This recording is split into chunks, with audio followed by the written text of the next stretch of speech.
What's going on, everybody? This is Cloud Makes the Switch, and today we're reviewing Implosion, Never Lose Hope for the Nintendo Switch.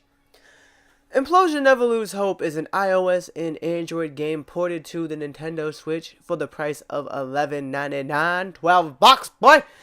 Whereas the iOS and Android version is a dollar or two cheaper. Everything that's in the iOS and Android version, the Switch does provide. However, if you're going to play the iOS or Android version, you're going to be stuck with the touch controls. I don't believe there is third-party control options, even like with a Bluetooth controller. Anyway, but if you're playing with the Switch version, you get access to the physical buttons with the Joy-Cons or Pro Controller, I believe, which is a major plus. This game has a lot of levels, and if you're into the whole cyber mech type fighting, this game is like Diablo and Warframe had a baby. It is beautiful, and it runs at a non-dropping frame rate of 60 frames per second and 1080p docked, where if you play it undocked in the handheld mode, it is still 60 frames per second and at 720p.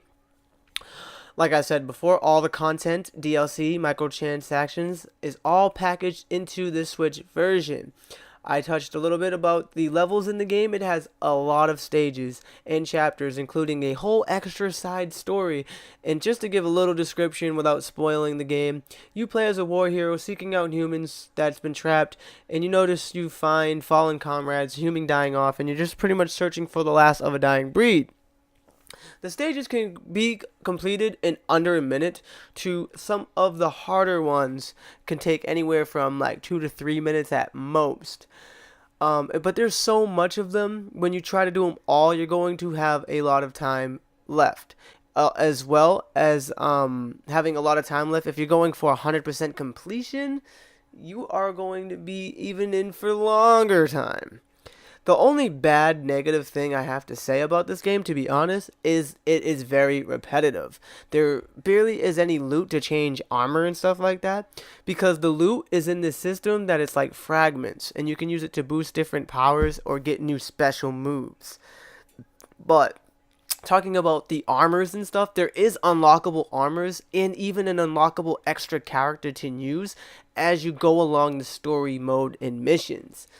But doing so, you'll have to do certain challenges to unlock the extra armors, like a gold armor set, which doesn't really do anything but adds some visual, some more visuals. It's cosmetic items, I went to say. I stumbled on my words. So it's a pretty much standard hack and slash game. You use a sword to slash with the X and B, and I think Y does a dash or something on the Switch control schemes. However, you do get a gun in the game, which you can use using the right control stick, almost like a twin stick shooter. And you will also find upgrades and rockets to be able to stick projectiles into the bigger enemies. And to speak about the bigger enemies in this game, there is a ton of bosses that all have their own way of strategic values, and some have their own steady attack patterns that are easy to learn, and others have much more random complex attack patterns on the further you get down the line. On the go, I feel like, is the best way to play this game, but this is my opinion as my review. I say on the go because it gives you more of a fast break, because the missions are so easy, and not easy, sorry, that's the wrong word. I meant to say so quick. Since the missions are so quick, you'll be able to just play on the go in spurs than you are on your TV. Because the game is repetitive, you can be tired fast or burnt out if you play so many more hours and stuff. I mean, maybe not you, but it was for me. Whereas on the go, due to how some short levels are, you can just pretty much play it in spurs on your due time.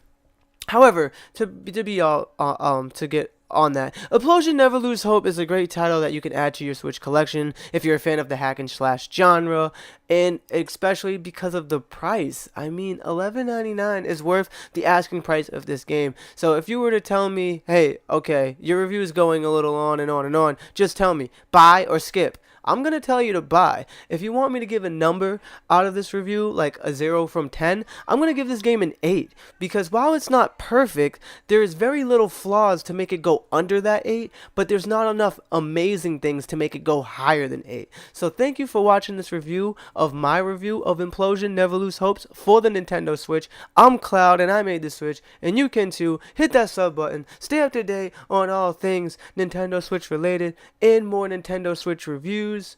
God bless and peace.